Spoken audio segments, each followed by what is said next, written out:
자, 오늘 우리 하나님 말씀을 바로 보도록 하겠습니다. 우리 마태복음 5장 4절 말씀을 다시 한 번만 더 보도록 할까요? 시작.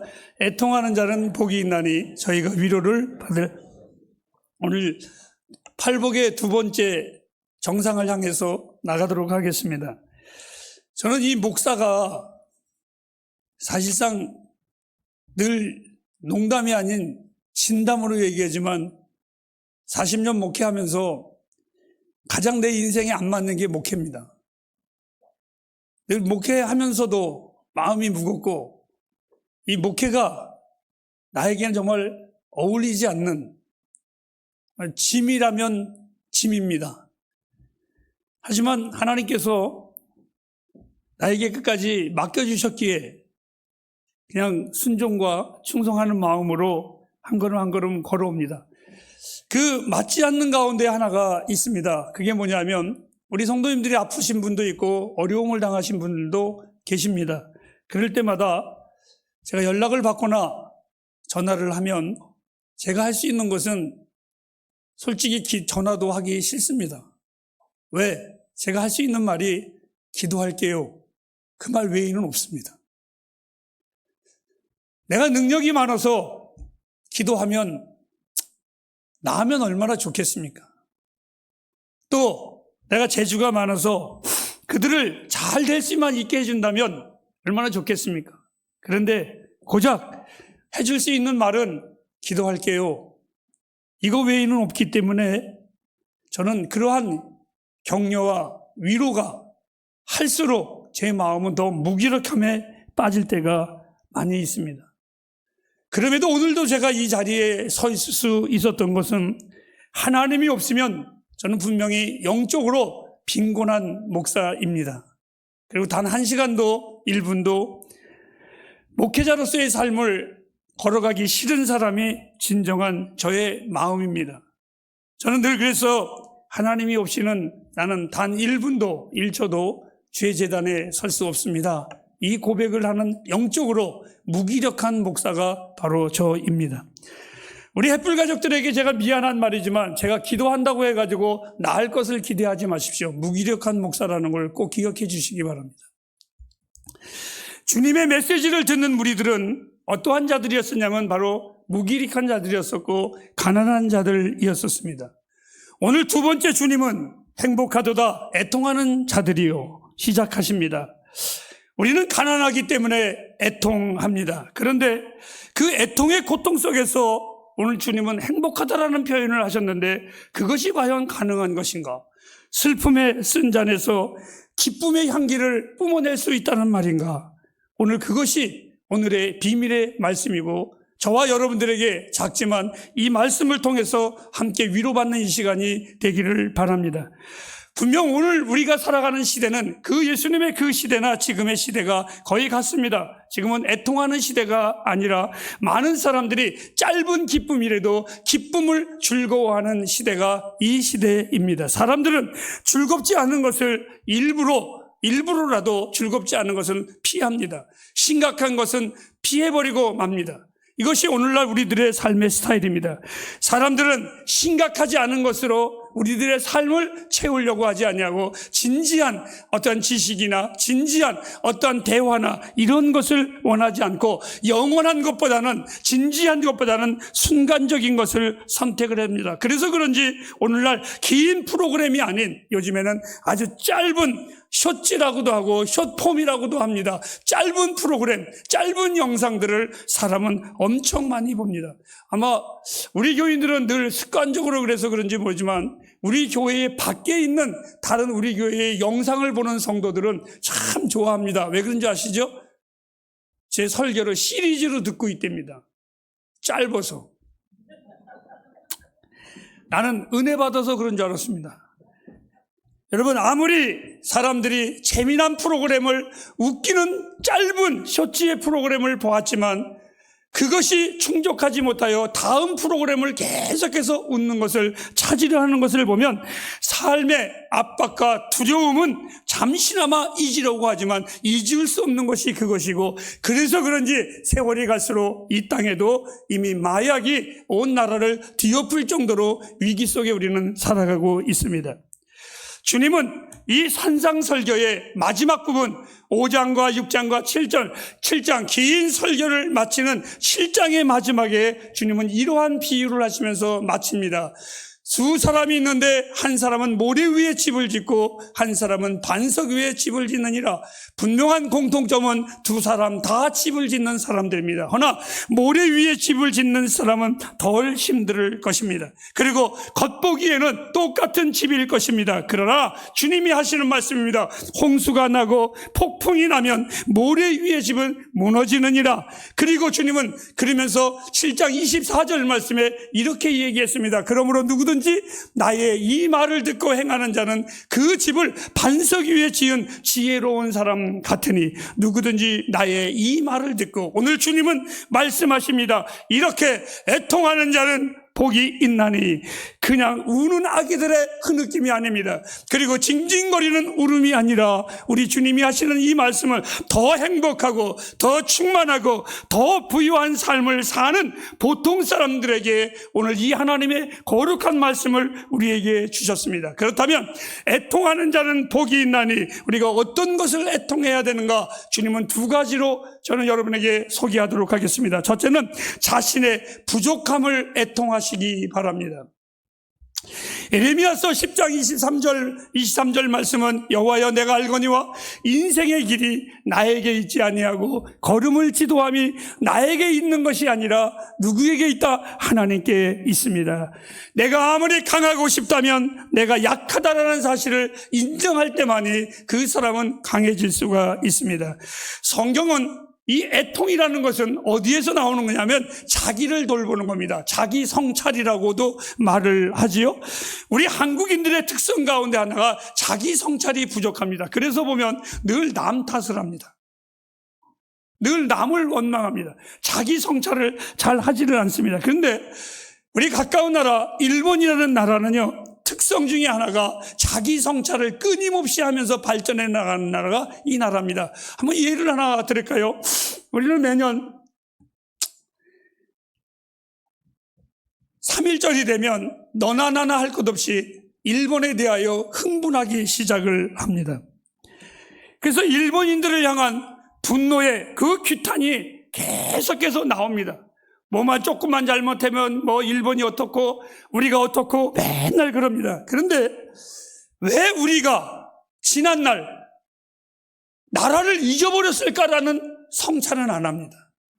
우리가 식민지를 당하고 고통을 당한 이야기는 수도 없이 분노를 드러내면서, 그리고 무조건 쪽발이라고 욕을 하면서 결국은 왜 우리는 그러한 아픔을 당해야 되고 왜 우리는 그러한 고통을 당해야 되는 자기 성찰이 너무나 부족하고 언제나 남을 원망하고 적대감을 가지고 있습니다. 이러한 이야기가 있습니다. 10나라의 대표들이 배를 타고 가다가 배에 물이 스며드는데 그만 목적지를 가기 위해서는 무게를 줄일 수밖에 없었습니다. 근데 그 무게를 줄이려고 하니까 배에 탄 10사람 중에 3사람이 내려야만 했습니다. 그래서 누가 내릴 것이냐 서로들 눈치를 보다가 어떤 사람이 벌떡 일어나더니 나는 배영 제국의 젠틀맨입니다. 신사도를 발휘해서 내가 물에 빠지겠습니다 하고 그 사람이 풍덩 들어갔습니다. 그 다음에 그 사람이 다이빙을 한 다음에 두 번째는 누굴까 하고 했는데 역시 아메리칸 합중국 미국의 카우보이가 딱 일어서더니 내가 카우보이 개척 정신을 발휘해서 내가 죽겠습니다 하고 그가 다이빙을 했습니다. 세 번째 누가 일어났을 것 같아요? 여지없이 설치는 대한민국 사람입니다.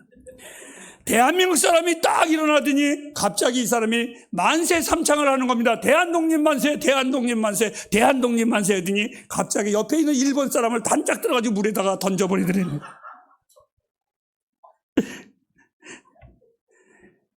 우리는 이러한 적대감이 언제나 가지고 있다는 것이 안타까운 겁니다. 내가 누구인가를 분명히 알고 나는 왜 이 아픔을 당해야 되는가?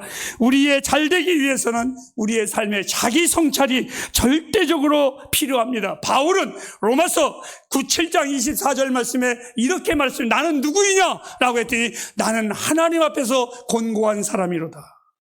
나는 하나님 앞에서 곤고한 사람이로다. 여러분, 하나님 앞에서 자기의 모습을 고백하는 것, 이것이 바로 애통하는 사람입니다. 내가 하나님 앞에서 나는 어떠한 사람인가? 하나님의 순서는 언제나 애통이 온 다음에 기쁨이 오게 돼 있습니다.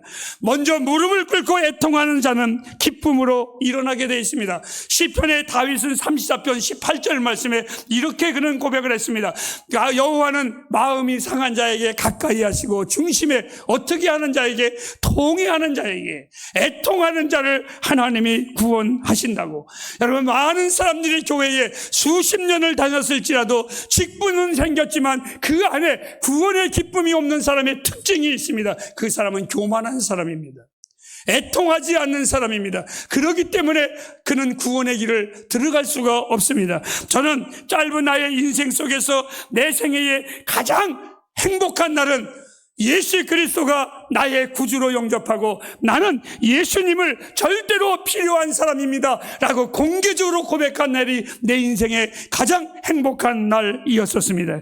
그날에 나의 애통이 변해서 기쁨으로 되었고 나의 한숨이 변해서 노래가 되었고 애통하는 자는 분명히 하나님의 위로하심을 분명히 받습니다. 햇불이여, 하나님 앞에서 늘 애통하시기를 바랍니다. 내가 하나님과 나와의 관계 속에서 여러분은 피조물이라는 걸 잊지 마십시오. 아무것도 아닌 존재라는 걸 잊지 마십시오. 그리하면 하나님 앞에서 우리는 애통할 수밖에 없습니다. 두 번째의 애통은 절망 속에 애통하라고 주님이 말씀하셨습니다. 군대에 있을 때에 한참 유행했었던 이 땅에 무서운 질병이 있었습니다. 여러분들 잘 아시죠? 한번 자막을 한번 보시기 바랍니다. 에이즈입니다. 에이즈 아시죠? 아이고 이제 다 살았다. 에이즈 걸리면 이렇게 되는 겁니다. 이게 에이즈입니다. 그런데 우리 사병이 어떻게다가 이놈이 바깥에 나갔는데 무슨 짓을 해 왔는지 여러분들 상상에 맡기겠습니다. 이놈이 그만 시름시름 앓아서 진단 결과 에이즈에 걸렸습니다. 이 친구가 고백을 하기를 이렇게 말했습니다. 내가 죽는다니까 나는 정말 살고 싶습니다. 이제 어떻게 해야 되죠? 이런 격리를 당하면서 끊임없이 그는 고백을 했습니다. 에이즈가 비극인 것은 분명한 사실입니다. 여러분, 얼마 전에 우리나라는 수년 동안에 코로나 때문에 온 세계가 난리가 났습니다. 여러분, 코로나 때문에 사망률이 높은 것이 아니라 어느 시대인지 사망률은 100%입니다. 전쟁이 사망률을 높이는 것이 아니라 어느 시대이나 사망률은 100%입니다. 역사의 수없는 역사의 기간 동안에 여러분 살아남은 사람 한 사람도 없습니다. 그 어느 시대이든 간에 사망은 100%이듯이 즉 이 말은 나와 여러분 우리는 언제인가는 누구나 다 죽게 돼 있습니다.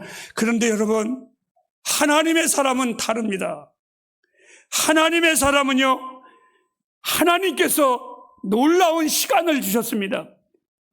똑같은 인생길을 걸어가면서 나와 여러분에게 힘들고 지친 이 세상이지만 그래도 나와 여러분에게는 특별한 복의 시간을 주셨습니다. 그게 뭔지 아시고 있습니까? 하나님을 생각할 수 있는 시간을 주셨습니다. 하나님이 나를 사랑할 수 있는, 나를 사랑하신다라는 그 놀라운 생각할 수 있는 시간을 주셨습니다.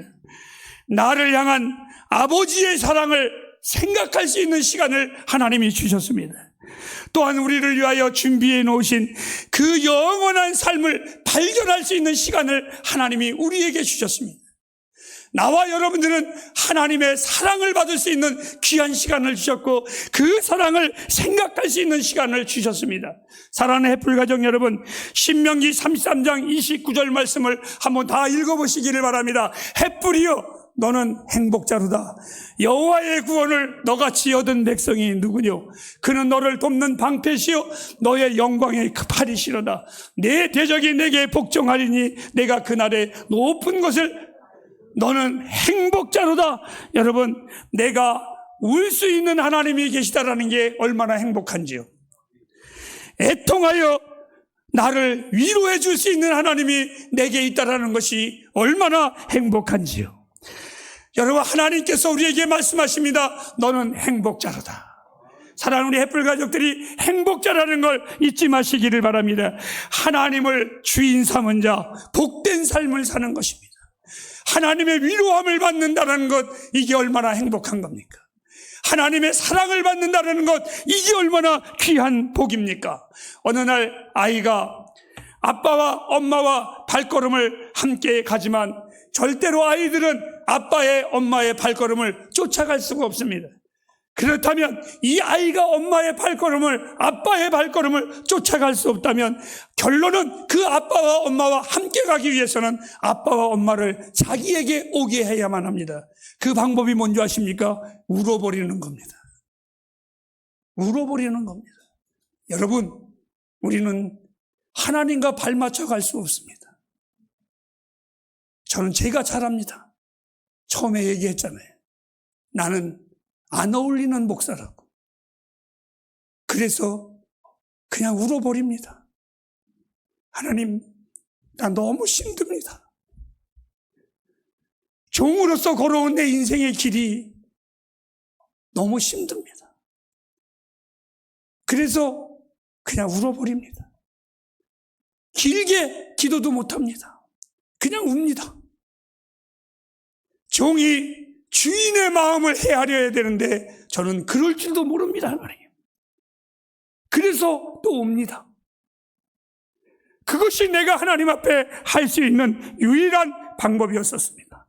그냥 울어버립니다. 사랑하는 햇불 가정 여러분, 우리는 하나님과 걸어갈 수 없습니다.